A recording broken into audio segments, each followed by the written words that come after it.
Hello guys, welcome back to my channel. So guys, जैसे कि हमने लास्ट पार्ट में देखा था कि लेंशन और जांगचुंग जिनकी पहली मुलाकात जो कि हो चुकी थी, और जीशु को पूरा पूरा शक था कि उसके गगा ने पक्का उसके लिए कोई ना कोई शाओजी ढूंढ रखी है। और व्यूजन तो इस बात से शौक था कि जांगचुंग के अंदर इतनी हिम्मत है कि वो सीधा सीधा वीचान से कोई बता सकता है कि वो किसी से प्यार करता है। इतनी हिम्मत व्यूजन के अंदर तो नहीं है। और वैन हाउस में तो बहुत बड़ी वाली गड़बड़ हो चुकी थी, क्योंकि वैन रोहान के चारों बच्चे जो कि आपस में झगड़ा कर रहे थे, जिस वजह से वैन रोहान को बहुत ज़्यादा गुस्सा आ गया था और उसने अपने चारों के चारों बच्चों को घर की सफाई करने को कहा था। सो शुरू करते हैं। हम देखते हैं वैन रोहान को, जो कि इस वक्त अपने कैबिन में था और उसके सामने शाओ शिंगचान जो कि खड़ा होता है। फिर वैन रोहान जो कहता है, जाओ तुम इतनी देर क्यों कर रहे थे। इस बात पे शाओ शिंगचान जो कहता है, बॉस आपको भेजनी है तो आप महंगे को क्यों नहीं भेज देते हो। तो इस बात पे वैन रोहान जो कि शाओ शिंगचान की तरफ एक बार देखता कहता, मेरा पर्सनल असिस्टेंट कौन है, तुम या फिर मैं क्या। तो इस बात पे शाओ शिंगचान जो कि अपने सर झुका कहता है, मैं हूँ। तो इस बात पे वैन रोहान जो कहता है, तो जाओ ना। तो शाओ शिंगचान जो कि सोच रहा था कि वो कैसे ही जाए, और फिर वैन रोहान जो कहता है, क्या हुआ, क्या तुम्हारा और वेंचो का फिर से झगड़ा हुआ है। तो इस बात पर शाओशिंग चंद जो कि एक बार वैन रोहान की तरफ देखते हैं, और उसके मन में बहुत सैड सा लुक आ गया था, बट उसके चेहरे पे कोई भी एक्सप्रेशन नहीं थे। और फिर वो कहता है, कुछ नहीं हुआ बॉस। और ऐसे कहते हैं ना, शाओ शिंगचन जो कि वैन रोहान के कैबिन से बाहर निकल जाता है, और वैन रोहान जो कि शाओ शिंगचन को जाते हुए देख रहा था। और फिर शाओ शिंगचन जो कि वेंचो के कैबिन के बाहर आ जाता है, और फिर वो सोच रहा था कि वो कैसे अंदर जाए, क्योंकि उस दिन के बाद से तकरीबन एक हफ्ता हो गया, बट वेंचो और शाओ शिंगचन जो कि दोबारा नहीं मिले थे, क्योंकि शाओ शिंगचन जो कि काम की वजह से ऑफिस में आया ही नहीं था, वो बाहर से ही अपना काम कर रहा था, जिस वजह से वेंचो को शाओ शिंगचन से मिलने का एक भी मौका जो कि नहीं मिला था। और फिर शाओ शिंगचन जो कि धीरे से वेंचो के कैबिन पर नॉक करता है, और वेंचो जो कि इस वक्त लैपटॉप पर अपना काम कर रहा था, वो उसे एक ही बार में अंदर आने की इजाज़त दे देता है। और फिर शाओ शिंगचन जो कि आकर सीधा वेंचो के सामने खड़ा हो जाता है। वेंचो जिसका ध्यान अभी अपने काम पे था, इसलिए उसे नहीं पता चला कि उसके कैबिन में शाओ शिंगचन है। और फिर वो कहता, क्या हुआ। तो इस बात पे शाओ शिंगचन जो कि वेंचो की तरफ देख रहा था, और फिर वो कहता है, बॉस ने कहा इस पर साइन कर दो। और ऐसे कहते हैं उसने उस फाइल को आगे बढ़ा दिया था। और फिर वेंचो जो कि एक बार उस फाइल की तरफ देखता है, और फिर वो फोकस करता है कि उसने अभी कौन सी वॉइस सुनी। और फिर वो जैसे इस वॉइस को पहचान लेता है ना, तो फिर वो अपनी नज़र उठा के जैसे शाओ शिंगचन की तरफ देखता है ना, तो वो अपनी जगह से खड़ा हो जाता है, फाइल को साइड में कर देता है। और फिर वो कहता है, तुम अब आ रहे हो, तुम्हें पता मैं तुम्हारा कब से इंतजार कर रहा था, मुझे तुम्हें कितनी ज़रूरी बात बतानी थी, और तुम की। और ऐसे कहते हैं ना, फिर वो शांत हो चुका था, क्योंकि उसे पता चल रहा था कि वो बात करते करते शाओ शिंगचन पे विवजी का गुस्सा कर रहा है। और शाओ शिंगचन जो कि एक बार वेंचो की तरफ देखता है, और फिर वो कहता है, क्या हुआ आपको। तो इस बात पे वेंचो जो कि शॉक्ड, शाओ शिंगचन उसे आप कह के बात कर रहे, ओ माय गॉड, ये बदतमीज़ इंसान जो कि कभी से सीधे मुंह बात नहीं करा, इतनी तमीज़, ओ माय गॉड। और फिर वो कहता है, शाओ शिंगचन तुम ठीक तो हो ना।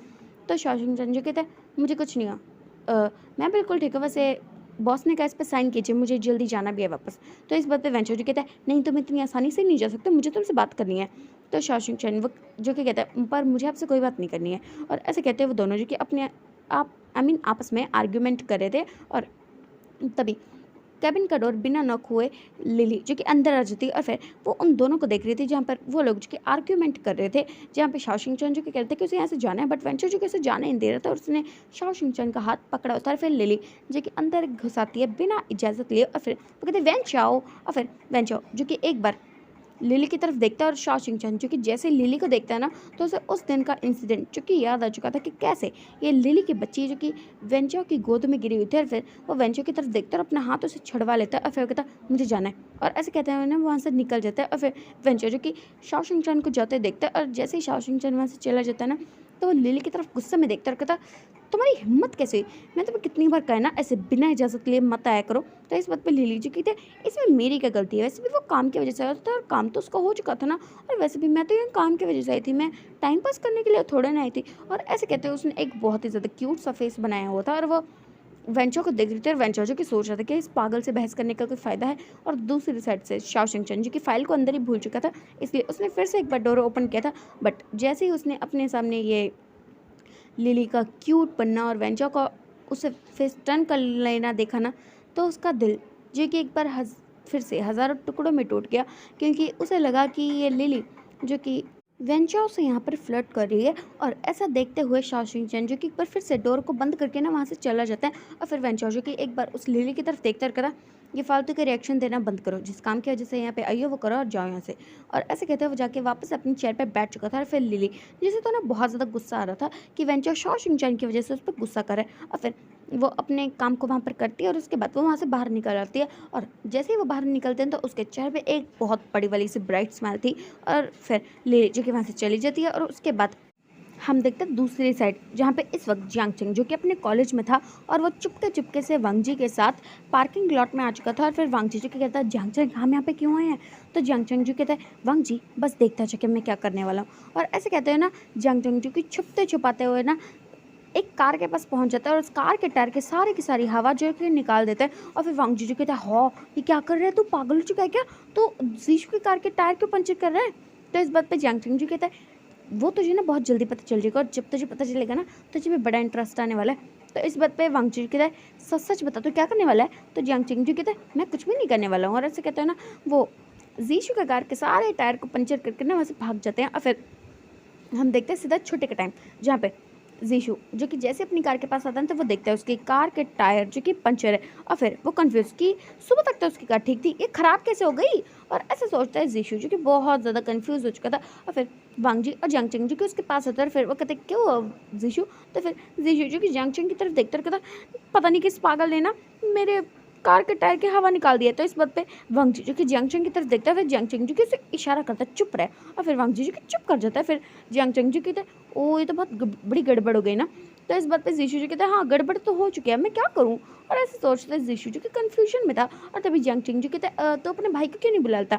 तो जीशु जी की थोड़ा सोचता है, फिर कहता सही कहा मुझे गगा को बुलाना चाहिए। हाँ, और ऐसे कहते हैं ना वो अपना फ़ोन उठाता है और फिर वो सीधा लैन शिचैन को कॉल कर देता है। और फिर लेंशन जो कि उसका कॉल देखते हैं और फिर वो कहता है क्या हो जीशु। तो जीशु जो कहता है गगा मेरी कार ख़राब हो चुकी है, क्या आप मुझे पिक कर सकते हो। तो लेंशन जो कि एक बार अपने कॉल की तरफ और दूसरी बार अपने सामने पड़ी फाइल्स की तरफ देखता है, फिर कहता है जीशु मैं। तो जीशु जी कहता है प्लीज़ गगा मैं धूप में खड़ा खड़ा तप जाऊँगा, मैं काला हो जाऊँगा। तो इस बात पर लेंशन जो कहता है आ रहा हूँ मैं। और ऐसे कहते हैं ना, वो अपना कॉल कट करते हैं और फिर अपने सामने देखते हैं जहाँ पर फाइल्स के सामने ही उसके डैड खड़े होते हैं। और फिर लैन जी कहता है जाओ इससे पहले कि मेरा बच्चा धूप में काला हो जाए। तो फिर लैन जी के मन में सोचता है वाह मैं धूप में काला जाऊँ उसका कोई नहीं, जीशु काला हो जाएगा तो बहुत फ़र्क पड़ेगा। और ऐसे सोचता है ना, वो चुपचाप वहाँ से निकल जाता है। लैन कुरान जो कहता है मैं सब सुनाई देता है मुझे। तो इस बात पर लैन जी के कहता है मैंने तो कुछ कहा ही नहीं। और ऐसे कहते हैं ना, वो वहाँ से बाहर भाग जाता है। और देखते हैं थोड़ी देर बाद लैन शंजन की कार आके सीधा उस कॉलेज के बाहर रुकते हैं और फिर वो कार से उतर जाते हैं। और फिर वो जीशु को ढूंढते हुए अंदर चल जाता है। और जियांग चंग जो कि जैसे देखता है ना कि वहाँ पर लैंशन आ चुका है, तो उसके दिमाग में एक और खुराफाती प्लान आ जाता है। और फिर वो वांग जी को इस बार बिना बताए चुपके चुपके से बाहर चला जाता है और वो कुछ नुकीली नुकीली चीज़ों को लैन शिचान की कार के बिल्कुल सामने गिरा देता है। और उसके बाद वो चुपके से ही ना अंदर भी आ जाता है। और फिर लैंशन जो कहते हैं जीशु मुझे लगता है हमें चलना चाहिए। तो इस बात जीशु जो कहता है हाँ सही कहा, मैं धूप में खड़ा खड़ा काला हो जाऊँगा, है ना वांग जी। तो वांग जी जो कहता है सही कहा मुझे भी जाना है। और ऐसे कहते हैं ना, वांग जी के वहाँ से निकल जाता है अपनी कार को लेकर। और फिर लेंशन जो कि अपनी कार के अंदर आके बैठ जाता है, जीशु भी बैठ जाता है। फिर जियांग चंग भी अपनी कार को निकालता है, फिर वो वहाँ से जाने लगता है। और लेंशन जो कि जैसे अपनी कार को आगे करते हैं और 2 कदम में आगे बढ़ाए थे ना कि इतने में उनकी कार का टायर जो कि पंचर हो जाता है। और फिर वो उनकी कार जो कि रुक जाती है। और फिर वो अपनी कार से जैसे नीचे उतर के देखते हैं ना, तो उनकी कार का टायर जो कि पंचर हो चुका था। और फिर वो शॉक्ड कि ये क्या हुआ भाई, पहले जीशु की कार खराब अब उनकी कार खराब। और तभी जंग जंग जो कि अपनी कार को टर्न करके जैसे ही मोड़ता है ना, तो फिर वो आके बिल्कुल लैंशन की कार के सामने खड़ा हो जाता है। और फिर वो कहता क्या हुआ जीशु। तो जीशु जी कहता है गगा की कार भी खराब हो गई, अब मैं घर कैसे जाऊंगा। और ऐसे कहते हैं ना, जीशु जी कि सैड हो चुका था कि क्या अब उसे वेट करना पड़ेगा। और तभी जंग जंग जी की कहता है ओहो तो इसमें इतना वेट करने वाली कौन सी बात है, मैं तुम्हें ड्रॉप कर देता हूँ ना। तो इस बात पे जीशु जो कि खुश हो जाता है। और फिर वो कहता सच्ची जियांगचंग। तो जियांगचंग जी कहता है ऑफ कोर्स। और ऐसे कहते हैं ना, उसने अपनी कार के डोर जो कि ओपन कर दिए थे। और फिर जीशु जो कि आके ना कार के अंदर बैठ जाता है। और फिर लेंशन जो कि अभी अपनी कार को देख रहे थे कि आखिर उनकी कार अचानक से पंचर कैसे हो गया, अभी तक तो ये ठीक थी। और फिर जियांगचंग जो कि अपनी कार का जो विंडो होती है ना उसे नीचे करता है। और फिर वो लेंशन की तरफ देखता है। और फिर वो मन में सोचता है मैंने क्या बोलूँगा, तो ऑफकोर्स कह नहीं सकता हूँ। और फिर वो सोचता है कि वो क्या करे क्या करे क्या करे। फिर वो जीशु की तरफ देखता है, तो जीशु जो कहता है गगा अब आप क्या कर रहे हो, आप भी खड़े खड़े धूप में काले हो जाओगे तो आपको मेरी शाओजी कैसे मिलेंगी। तो इस बात पे जियांगचंग जो कि शॉक्ड शाओजी। और फिर वो शॉकिंगली जीशु की तरफ देख रहे थे। फिर लेंशन जी की तरफ बकवास बंद करो। तो फिर ज़ीशु जो कहता है, अच्छा ठीक है, आप धूप में मत खड़े रहो ना, जियांगचंग मुझे ड्रॉप कर रहा है, आपको भी कर देगा। तो इस बात पे लैंशन जो कि एक बार जियांगचंग की तरफ देखते हैं और जियांगचंग के चेहरे की खुशी को देख के ना उन्हें साफ साफ पता चल गया था कि आखिर ये क्या हुआ, कब हुआ, कहाँ हुआ और कैसे हुआ। और ऐसे सोचते ना लैंशन, जिनके मन में तो चल रहा था, ओ माय गॉड, उनका होने वाला ओमेगा जिससे वो प्यार करते हैं, जो उनसे प्यार करता है, वो इतना ज़्यादा चालाक है। पहले जीशु के कार का टायर पंचर किया ताकि वो लैंशन को यहाँ पे बुलाए, फिर लैंशन की कार का टायर पंचर किया ताकि वो उसे अपनी कार में बिठा के ड्रॉप कर सके। ओ माय गॉड, इतनी ज़्यादा खुराफात। और ऐसे सोचते लैंशन के मन में बहुत ज़्यादा खुशी होगी थी कि उनका होने वाला ओमेगा वो क्या क्या कर रहा है उनको पटाने के लिए। और ऐसे सोचते उनके मन में तो बहुत ज़्यादा खुशी थी। और फिर लैंशन जो कहते हैं पर मुझे इसकी ड्राइविंग पे विश्वास नहीं है। तो इस बात पे जियांगचंग जो कि एक बहुत ही सैड सा लुक बनाते हैं और फिर वो कहते हैं, जीशु तुम्हारे भाई को मेरी ड्राइविंग पे विश्वास नहीं है।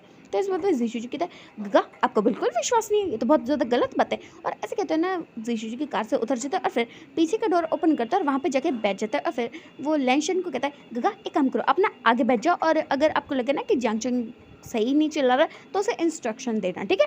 और ऐसे कहते हुए वो पीछे जाके बैठ चुका था और जियांगचंग उसकी तो हो गई थी बल्ले बल्ले तिशावा शावा कि वो तो चाहता था वो बस उसकी कार में बैठ जाए, बट अब लैंशन उसके साथ में बैठेंगे। Oh my my.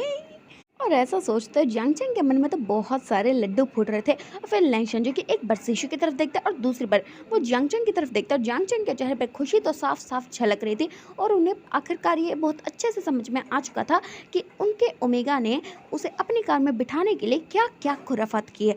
और ऐसे सोचते लैंशन जो कि मन में तो बहुत ज़्यादा खुश थे, बट सामने से बिल्कुल ऐसे प्रिटेंड करते हैं जैसे उन्हें तो कुछ समझ में आया नहीं और ना ही वो समझना चाहते हैं। और फिर वो जियांगचंग के साथ आगे वाली सीट पे बैठ जाते हैं और फिर जियांगचंग जो कि अपनी कार को स्टार्ट करता है और उसके बाद वो लोग जो कि पहले लैन हाउस की तरफ जा रहे थे और जियांगचंग जो कि छुप छुप के लैंशन को देख रहा था। और लैंशन जिन्हें ये बात बहुत अच्छे से समझ में आ रही थी कि जियांगचंग उन्हें छुप छुप के देख रहा है और उन्हें पता नहीं क्यों ऐसा लग रहा था जैसे कि वो कोई ओमेगा है और जियांगचंग एक अल्फा है जो कि उसे ऐसे ताड़ ताड़ के देख रहे हैं। और फिर वो जैसे जियांगचंग की तरफ देखते हैं तो जियांगचंग जो कि अपना फेस बिल्कुल सीधा कर लेता है और वो कार को ड्राइव कर रहा था। और थोड़ी देर बाद वो लोग जो कि लैन हाउस के पास पहुंच जाते हैं और उसके बाद जीशु जो कि जल्दी से ना उतर के अंदर भाग जाता है। और फिर वो कहता है, ओ माय गॉड, मैं तो बहुत ज़्यादा थक गया था। और ऐसे कहता है ना, जीशु जो कि कार से निकल के घर के अंदर भाग जाता है। और फिर लैंशन जो कि एक बार जियांगचंग की तरफ देखते हैं और फिर वो उसे देखते हुए कहते हैं, जियांगचंग तुम्हें लगता कि तुमने मुझे अपनी कार में बिठाने के लिए इतनी ज़्यादा मेहनत की है? तो इस बात पर जियांगचंग जो कहता है, मैंने क्या किया?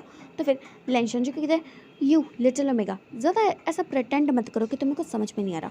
तुम्हें क्या लगता है मुझे ये बात पता नहीं चली कि तुमने मेरे भाई की कार की हवा निकाली और उसके बाद तुमने मेरी कार के टायर्स को भी पंचर कर दिया ताकि तुम मुझे अपनी कार में लिफ्ट दे सको? क्या लगता है मैं कोई छोटा सा बच्चा हूँ? तो इस बात पे जियांगचंग जो कि मैंने ऐसा कुछ नहीं किया। तो इस बात पे लैंशन जो कहता है, हाँ मैं बहुत अच्छे से समझ रहा हूँ कि तुमने क्या किया और क्या नहीं किया। और ऐसे कहते हैं ना, वो कार से उतर जाते हैं और फिर वो जियांगचंग की साइड पे आ जाता है और उसके विंडो से ना उसके सिर पे टैप टैप करते हुए कहते हैं, तुम पता है छोटे से बच्चे हो इसलिए ना ये छोटी छोटी प्लानिंग्स करते हो, आए बड़ी। और ऐसे कहते हैं ना, वहाँ से चले जाते हैं और जियांगचंग शॉक्ड, क्या लैंशन को ये बात कैसे पता चली? उसने तो बहुत अच्छा खुराफात कहते कि ये बात तो किसी को नहीं पता चलती। जियांगचंग लैंशन को कैसे पता चली? और ऐसा जो कि जियांगचंग के मन में चल रहा था। और फिर लैंशन जो कि अंदर चले जाते हैं और जियांगचंग जो कि कहता, ओ माय गॉड, उन्हें पता चल गया।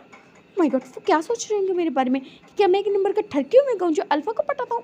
मैं क्या करूँ?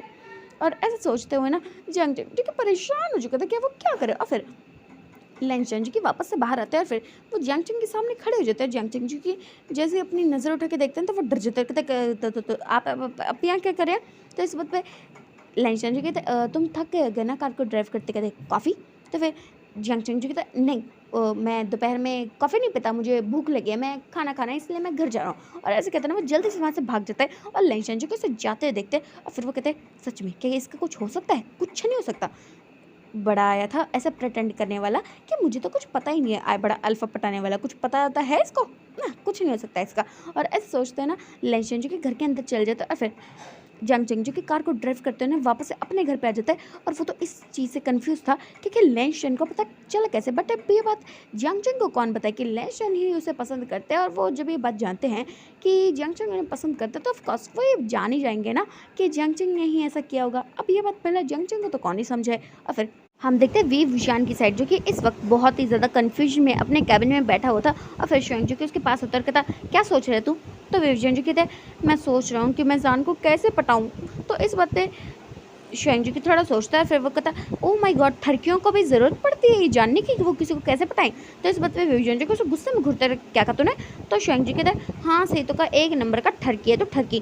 तो इस बात पे विवेचन जी कहता है, मैं कोई ठरकी वर्की नहीं हूँ यार, अब ओमेगा मुझ में फ्लैट है तो इसमें मैं क्या करूँ। और ऐसे सोचते हैं ना, विवेचन जी की बहुत ज़्यादा सैड था कि वो जान को भला कैसे पटाए। एक तो उस दिन के बाद से जान और वो जो कि दोबारा मिले नहीं है, और अब उसे समझ में भी नहीं आ रहा कि वो जान को कैसे पटाए। और उसके बाद श्वेंग जी कहते हैं, एक काम करने पहले तो पता करना है कि वो रहता कहाँ है। तो इस बात पे विवेचन जी कहते हैं, अगर मुझे पता ही होता तो मैं कुछ और ट्राई नहीं करता, बट मुझे तो पता भी नहीं है ना कि वो मुझे कब कहाँ कैसे मिलेगा, तो मैं क्या करूँ। और ऐसे कहते हैं ना, विवेचन जी की बहुत ज़्यादा सैड हो चुका था, क्योंकि उसने काफ़ी कोशिश की जान का पता लगाने की, बट उसे वो नहीं मिला। उस दिन उसे वो बाई चांस मिल गया था, वो अलग बात है, बट उसके बाद से तो वो उसे मिला ही नहीं है। और फिर विवेचन जी कहते हैं, अब मैं क्या करूँ श्वेंग? तो श्वेंग जी की थोड़ा सा सोचता है, फिर वो कहता है, मुझे लगता है अगर डेस्टिनी में लिखा होगा ना तेरा और उसका मिलना, तो वो पक्का तो ज़रूर मिलेगा उससे दोबारा। तो इस वजह से विवेचन जी कहता है, हाँ तो मैं खुद कुछ ना करूँ ना, सब कुछ गॉड पे छोड़ दूँ? गॉड मेरा कुछ नहीं करने वाले यार, मुझे कुछ ना कुछ करना ही पड़ेगा। और ऐसे सोचते हैं ना, विवेचन जी के बहुत ज़्यादा दुखी हो चुके थे। और फिर हम देखते हैं 3-4 दिन और जो कि बीत जाते हैं, और इन दिनों में विवेचन जो कि सोच ही रहा था कि वो जान से पहले उसे मिलना तो पड़ेगा, फिर ही वो सोच पाएगा ना। अगर उसे उसका नाम पता होगा, उसका सही एड्रेस, फ़ोन नंबर या कुछ भी पता होगा, तो ही तो वो कोई अच्छी सी प्लानिंग कर पाएगा। और इन दिनों में जियांग चंग जो कि फिर से लैंशन के सामने नहीं गया था, क्योंकि उसे तो ऐसा लगा कि कहीं लैंशन को ऐसा तो लगता है कि जियांग चंग एक ठरकियों में गया। Oh my God! और लैंशन वो तो इस बात से शॉक थे कि जियांग चंग ने फिर से कुछ किया क्यों नहीं, बट उन्हें ये कौन समझाए कि उन्हीं की हरकत की वजह से जियांग चंग को ऐसा लगा कि लैंशन उसे एक नंबर का ठरकी समझते हैं। वेंचो और शाओशिंग चैन जो कि इन दिनों एक दूसरे से नहीं मिले थे, क्योंकि लिली को वेंचो के साथ देख के शाओशिंग चैन जो कि वेंचो से कभी नहीं मिलता था, और वेंचो जब भी शाओशिंग चैन से मिलने की कोशिश करता था तो पता नहीं कहाँ से लिली के बीच में टपक पड़ती थी, जिस वजह से वो कभी भी उससे मिल ही नहीं पाता था। और फिर एक दिन जहाँ पर वेन हान जो कि वेन किसिंग को कहता है, हाँ तुम उसे यहीं ले आना, वैसे भी अगर वो घर में अकेला रहेगा तो पता नहीं क्या बखेड़ा खड़ा करेगा। तो इस बात पे वेन किसिंग जो कहता है, जैसा आप कहें डैड। और ऐसे कहते हुए ना वो वापस अपने कैबिन में चला जाता है। और फिर हम देखते हैं थोड़ी देर बाद का सीन, जहाँ पे इस वक्त वेन किसिंग जो कि कॉलेज के बाहर खड़ा हुआ था, क्योंकि आज उसे वांग जी को अपने साथ ऑफिस लेके जाने, क्योंकि वो उसे घर में अकेले छोड़ने का रिस्क जो कि बिल्कुल भी नहीं ले सकते हैं। और फिर वेन किसिंग जो कि बाहर खड़ा खड़ा वेट ही कर रहा था कि तभी एक पर्सन जो कि भागते हुए आके ना सीधा उससे टकराता है, और वो वेन किसिंग की कार के ऊपर गिरने वाला था कि वेन किसिंग जो कि उसका हाथ पकड़ लेता है। और वेन किसिंग ने उसका चेहरा जो कि नहीं देखा था, क्योंकि वो आगे की साइड गिरने वाला था, और वेन किसिंग ने पीछे से उसका हाथ पकड़ लिया था। और फिर वो पर्सन जिसने अपनी आंखें बंद कर ली थी कि भागने के चक्कर में ना पता नहीं अब उसका सर ही फूट जाएगा, उसका फेस पूरा का पूरा खराब हो जाएगा। और फिर वेन किसिंग जो कि एक टक बस उसकी तरफ देख रहा था, उसकी ऐसी हरकत से तो उसे पता चल ही चुका था कि वो एक ओमेगा है। और फिर वेन किसिंग जो कि उसका हाथ पीछे खींचता है तो वो ओमेगा जो कि सीधा वेन किसिंग के गले आके चिपक जाता है। और फिर वेन किसिंग जो कि शॉक हो चुका था कि भाई ये चल क्या रहा है। और फिर वेन किसिंग जो कि उस ओमेगा से 2 कदम दूर होता है ना, और फिर वेन किसिंग जो कि जैसे ही उस ओमेगा की शक्ल देखता है ना, तो उसकी आंखें जो कि वहीं की वहीं बिल्कुल थम चुकी थी। और फिर वो ओमेगा जो कि धीरे धीरे करके अपनी आंखें खोलता है, और फिर वो जैसे अपनी आंखें खोलता है तो अपने सामने एक बहुत ही ज़्यादा हैंडसम से अल्फ़ा को देखता है, और उसे देखने के बाद वो तो बस उसे देखता रह गया था। और फिर वेन किसिंग जो कि कहता, ओह माय गॉड, ये तो वही खूबसूरत वाला ओमेगा है। और वेन किसिंग जो कि उस ओमेगा को देखते ऐसा सोच ही रहा था कि तभी वांग जी जो कि भागते हुए बाहर आता है, फिर वो जाके सीधा वेन किसिंग को टक्कर मारता है, वेन किसिंग जो कि लड़खड़ा जाता है। फिर वो वांग जी की तरफ गुस्से में घूरते कहता, वांग जी। तो वांग जी जो कि एक बार अपने गग की तरफ देखता है, और फिर वो उस ओमेगा की तरफ देखते हुए कहता, जीशु तुम यहाँ क्या कर रहे हो? तो फिर वो ओमेगा यानी कि लैंस जीशु जो कि ऑफकोर्स ये वही ओमेगा है जो कि वेन किसिंग से उस लिफ्ट में टकराया था। और वेन किसिंग जो कि जैसे उसका नाम सुनता है जीशु, तो उसे ये बात पता है कि जीशु जो कि वांग जी का दोस्त है, यानी कि वो लैंस जीशु है, ये बात वो जानता है। और फिर वो एक कन्फ्यूजन से लुक के साथ उसे देखने लगता है। और फिर जीशु जो कि एक बार बस वेन किसिंग को देख रहा था, घूर घूर के देख रहा था, क्योंकि वेन किसिंग है इतना ज़्यादा हैंडसम। और फिर वांग जी जो कि उन दोनों को देखता है, फिर वो कहता, हे तुम दोनों की क्या खिचड़ी पकड़ी है? तो इस बात पर जीशु जो कि अपना फेस टर्न कर लेता है, कहता, वांग जी बकवास मत कर। और फिर वेन किसिंग जो कहते, वांग जी तेरे को ज़्यादा नहीं हो रहा है? तो वांग जी जो कहते, मैं कुछ नहीं कर रहा, तुम दोनों एक दूसरे को ऐसे क्यों देख रहे हो? तो इस बात पर वेन किसिंग जो कि उसके सर पर थप्पड़ मारते कहते, क्या कहते तूने? तो वांग जी जो कहता, मेरा मतलब था कि आप लोग एक दूसरे को ऐसे कैसे देख रहे हो? आप लोग एक दूसरे को ऐसे नहीं देख सकते हो। तो इस बात पे वैन किसिंग जो कहता है चुपचाप जाकर ना कार में बैठो, और ऐसे कहते हैं ना वो उसे धक्के मार के कार में भेज देता है। और फिर जीशु जो कि वैन किसिंग को देखता है, फिर वो कहता है आप वही हो ना जो उस दिन लिफ्ट में। तो इस बात पे वैन किसिंग जो कि जीशु को देखता है, फिर कहता हाँ मैं वही हूँ जिसके हाथों में तुमने अपने नाखून गाड़े थे।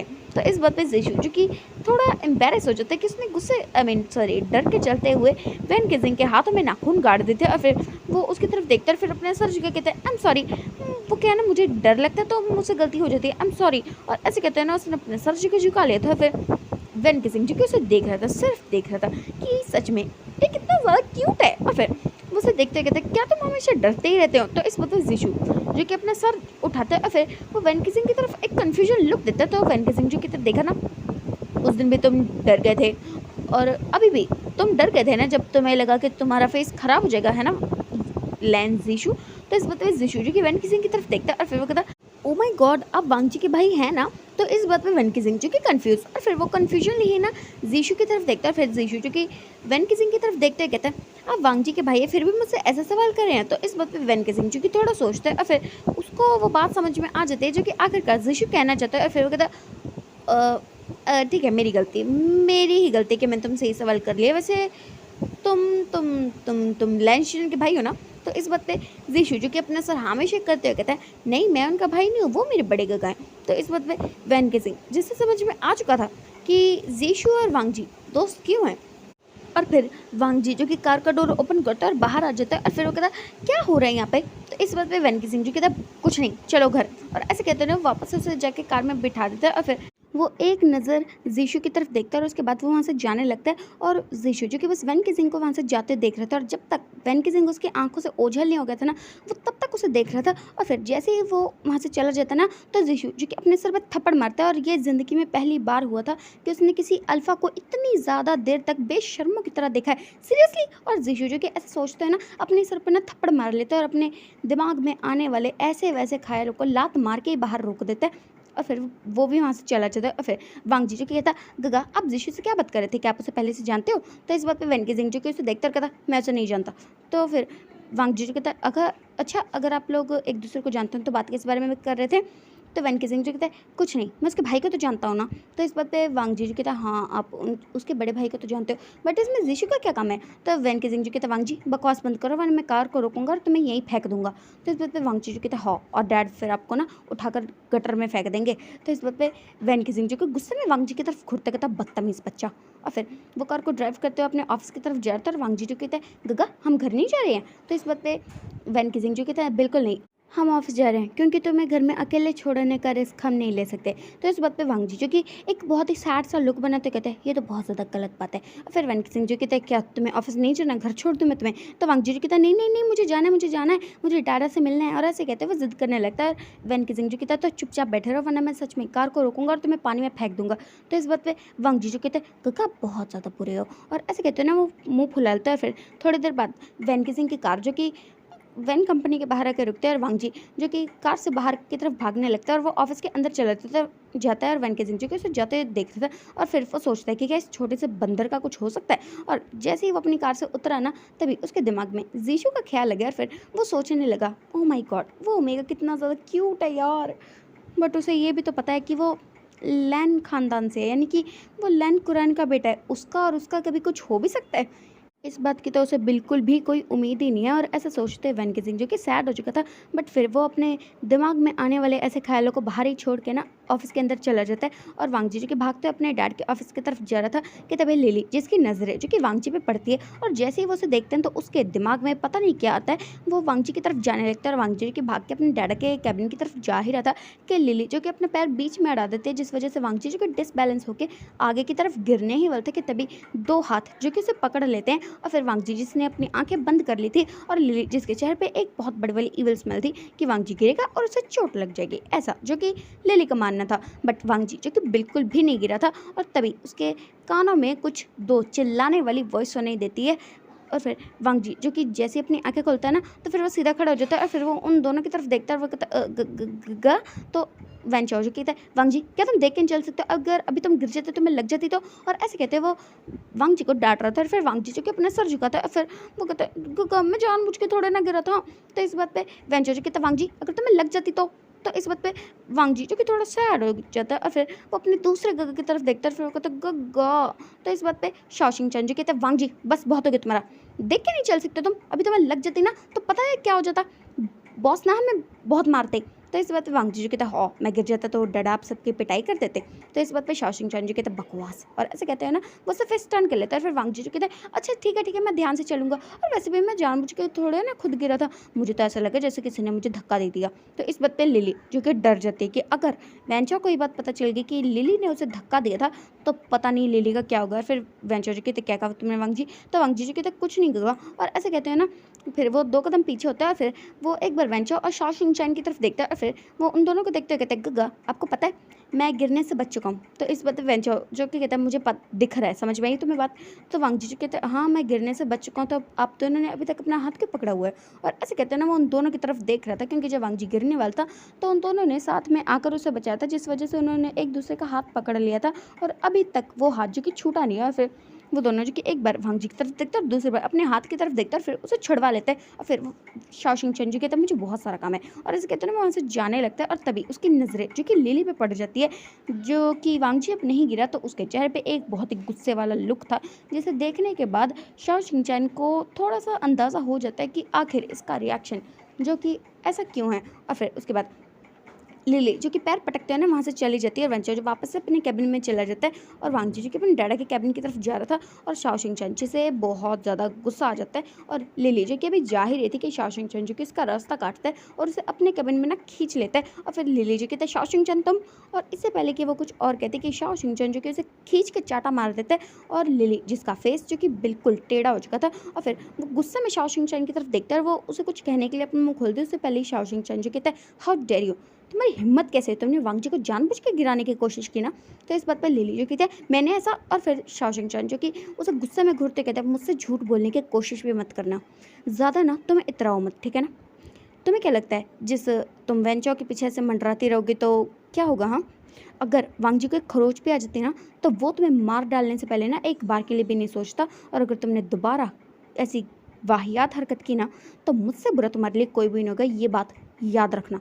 और ऐसे कहते हैं ना वो वहाँ से बाहर निकल जाता है। लिली जो कि बहुत ज़्यादा गुस्से में थी, उसकी आंखें जो कि गुस्से में लाल लाल हो चुकी थी, उसे बहुत ज़्यादा गुस्सा आ रहा था शाओशिंग चैन पे। और फिर लिली जो कि गुस्से में कहती है शाओशिंग चैन मैं तुम्हें छोड़ूंगी नहीं, इस थप्पड़ का बदला तुम्हें बहुत बड़ी कीमत चुकानी पड़ेगी इसकी। और ऐसे कहते हैं उसकी आंखों में गुस्सा तो साफ साफ देखा जा सकता था। और दूसरी साइड पे वांग जी जो कि अपने डैडा के कैबिन में एंटर करता है और फिर वो जाके अपने डैडा के सामने बैठ जाता है, और उसके डैड जो कि अभी लैपटॉप में कुछ काम कर रहे थे। और फिर वांग जी कहते हैं डैडा मुझे भूख लगी है, तो वैन हाँ जो कहता है हाँ मैं जानता हूँ। तो इस बात पे वांग जी जो कहता है अच्छा डैडा महंगे होगा कहाँ है। तो इस बात पे वैन हाँ जो कहता है वो अपने कैबिन में होगा।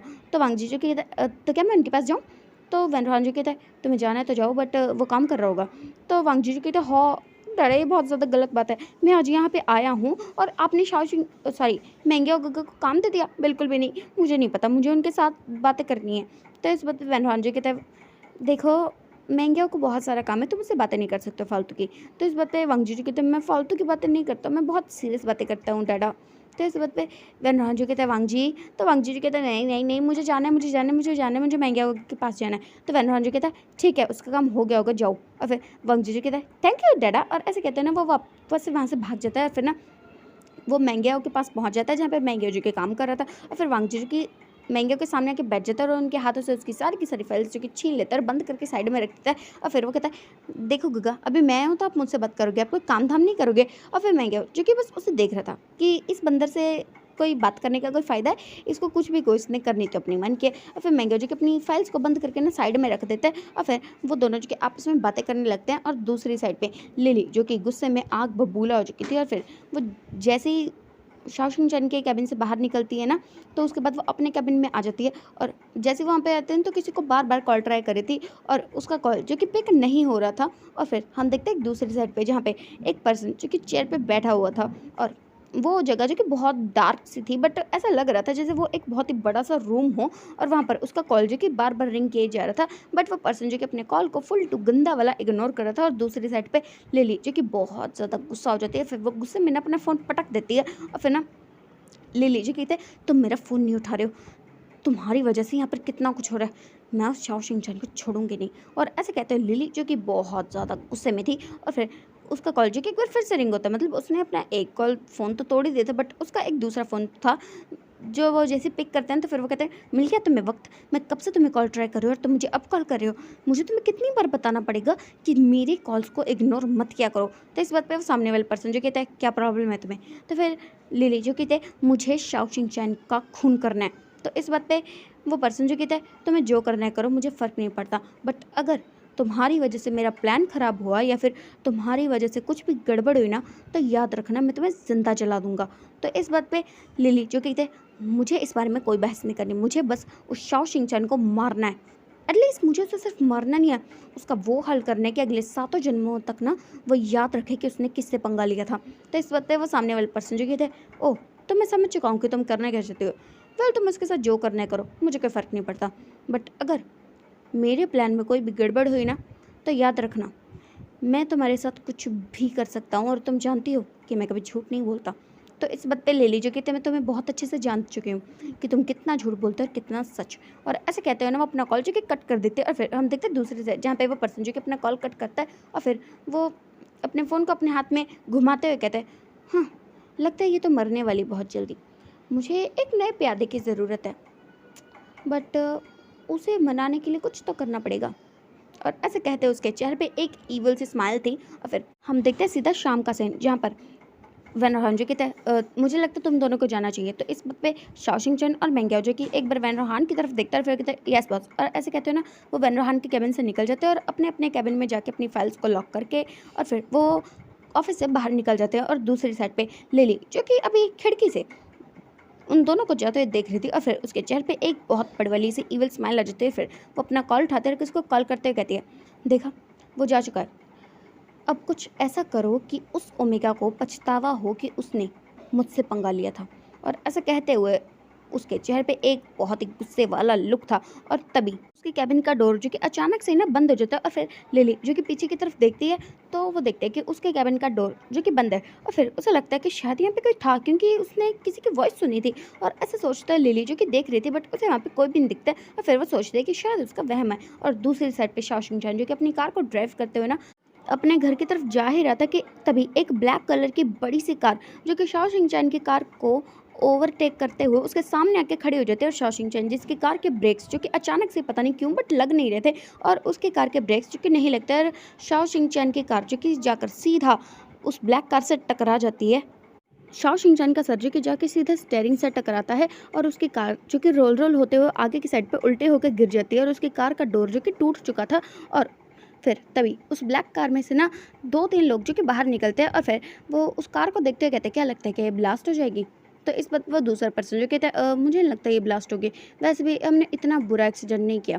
तो इस बात पे वो तीसरा पर्सन जो कहता है वैसे ये ओमेगा तो बड़ा खूबसूरत है ना। तो इस बात पे वो दोनों जो कहते हैं तुझे कैसे पता कि हमारे मन में क्या चल रहा था। तो इस बात पे वो कहते हैं हाँ वैसे भी उस लिली ने तो कहा है ना कि इसके साथ तुम्हें जो करना है करो, तो इसे मारने से पहले क्यों ना थोड़े मज़े हो जाएं। और ऐसे कहते उसके चेहरे पे एक बहुत ही गंदा सा लुक था।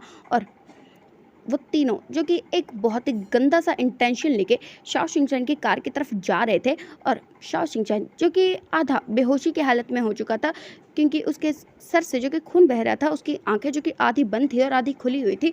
और वो तीनों अल्फा जो कि चलते हुए शाओ शिंगचैन के पास आ रहे थे और वो जैसे उसकी कार के बिल्कुल पास पहुंच जाते और वो शाओ शिंगचैन को टच करने ही वाले थे कि तभी एक वाइट कलर की बड़ी सी कार जो कि वहाँ पर आ जाती है और शाओ शिंगचैन की कार के बिल्कुल सामने आके खड़े हो जाते हैं। और वो तीनों लोग जैसे उस कार को देखते हैं ना तो फिर वो शॉक हो जाते हैं कि ये तो एक बड़ा ही सुनसान सा ब्रिज है, यहाँ पर कि कैसे आ गया। और ऐसे सोचते हैं ना वो लोग जो कि बहुत ज़्यादा कन्फ्यूजन में थे। और तभी उस वाइट कार का डोर जो कि ओपन होता है और वहाँ से एक बहुत ही स्ट्रॉन्ग सा अल्फ़ा जिसने एक वाइट कलर का सूट वेयर किया हुआ था वो उस कार से बाहर आता है और वो उन तीनों अल्फ़ा को, जो कि बहुत ज़्यादा गुस्से में घूर रहा था, और उन तीनों अल्फ़ा को उसे देखकर ये बात तो पता चल चुकी थी कि ये एक बहुत ही ज़्यादा स्ट्रॉन्ग और डोमिनेटिंग अल्फ़ा है। और फिर वो उसे देखते हुए कहता है, कौन हो तुम और यहाँ किस लिए आए हो? तो इस बात पे वो दूसरा अल्फ़ा जो कि कहता है, हाउ डेयर यू, तुम्हारी हिम्मत कैसे उसे हाथ लगाने की? और ऐसे कहते उसकी आंखों में गुस्सा तो साफ साफ देखा जा ही सकता था। और फिर वो तीनों जो कहते हैं, हे देखो, अगर तुम्हें ये ओमेगा चाहिए तो भूल जाओ, ये ओमेगा हमारा है। और ऐसे कहते हुए वो लोग जो कि शाओ शिंगचैन की तरफ इशारा करते हैं और उस अल्फ़ा का गुस्सा जो कि सातवें आसमान से भी ऊपर जा रहा था। और फिर वो कहते हैं, अपनी गंदी सोच को ना अपने तके रखो, अगर उसकी तरफ तुमने आंखें उठा के भी देखा ना तो तुम्हारी आंखें निकाल लूँगा।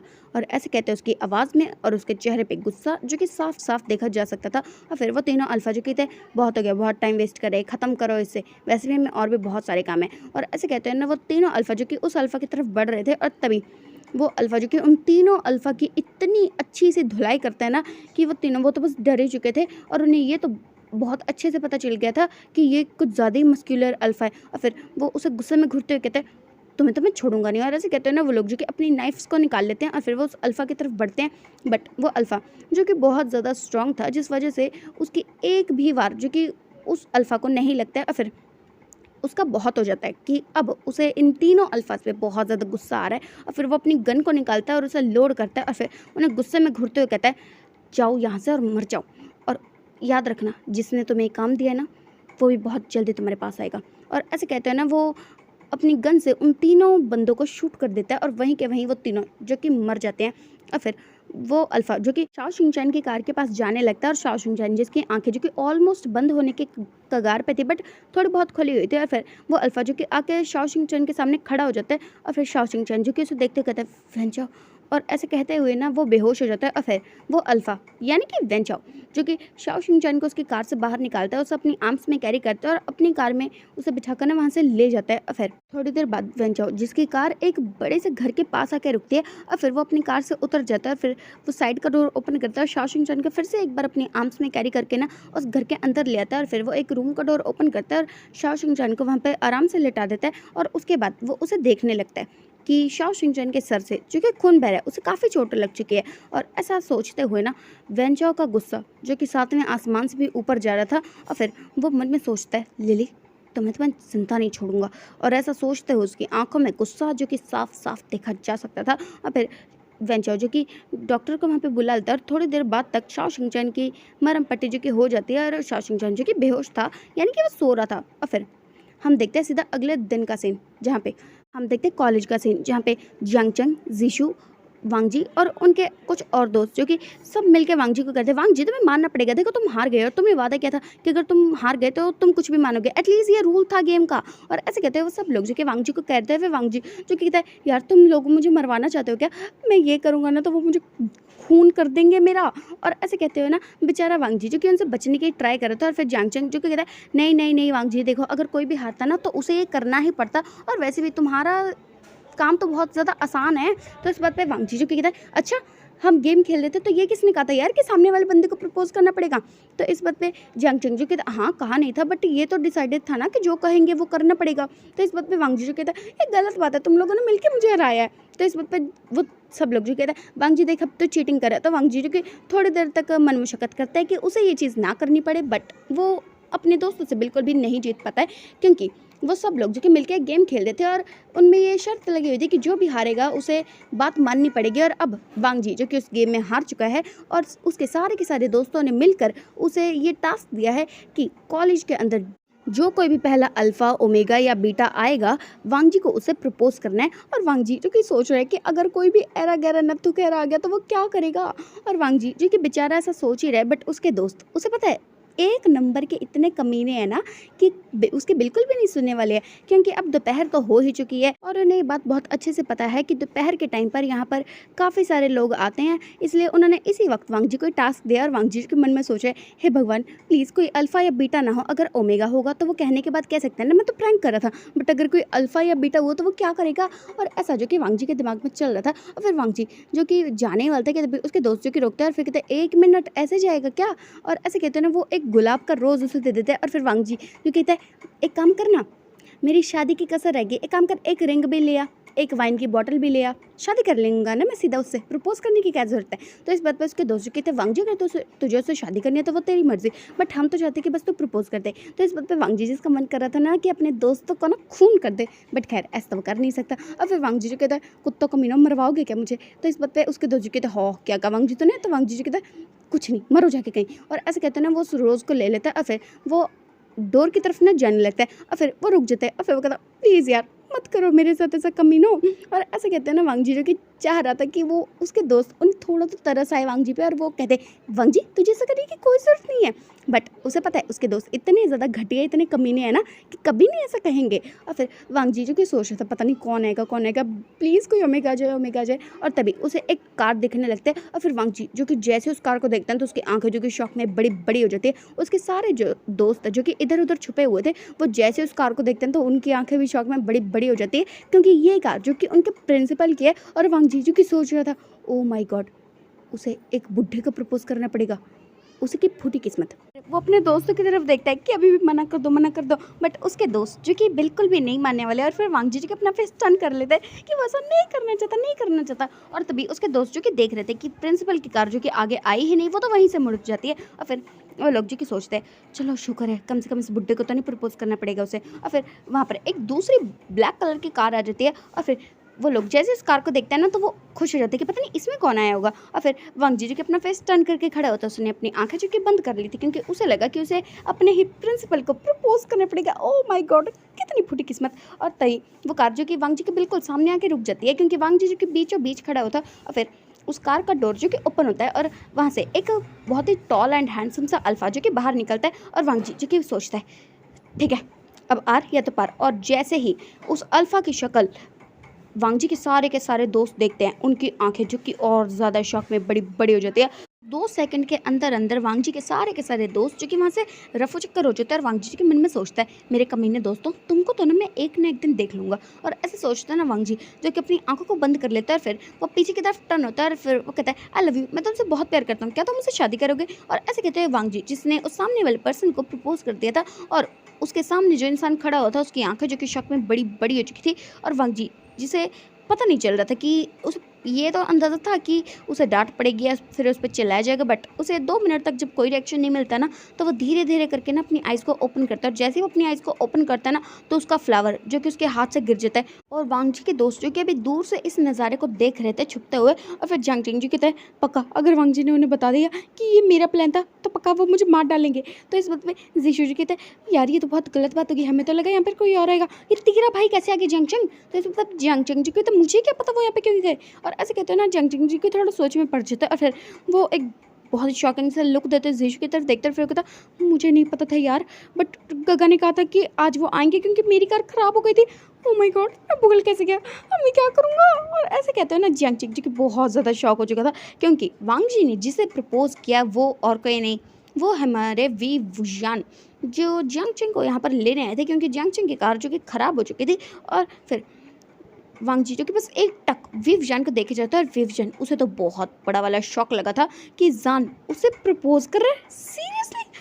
और विवजान जो कि ऐसा सोचते हुए बहुत बड़ी वाली कन्फ्यूजन में था। और वांग जी जो कि बस एक टक विवजान को देखे जा रहा है, उसे तो ये भी नहीं पता कि विवजान है ये जियांगचंग के भाई है, बस वो उसे एक टक देखे जा रहा है। फिर वो कहता है तुम यहाँ क्या कर रहे हो। तो इस बात पर विवजान जो कहता है तुम ये क्या कर रहे थे, तुम किससे प्रपोज कर रहे थे। और ऐसा कहते हैं ना वो बहुत ज़्यादा शौक था क्योंकि अब उसे ऐसा लग रहा है कि वांग जी ने अपनी आंखें तो बंद कर रखी थी ना, पता नहीं वहाँ पे किसे प्रपोज करने वाले थे। और ऐसे सोचते हैं बेचारा विवजन जो कि जेल बन के पूरी तरह से राख हो चुका था और वांग जी जो कि बस विवजन को एक टक देखे जा रहा था। सो गाइस आज का पार्ट हम ये रखते हैं, बाकी अब हम अगले पार्ट में जानेंगे कि आगे क्या होता है। सो बाय गाइस।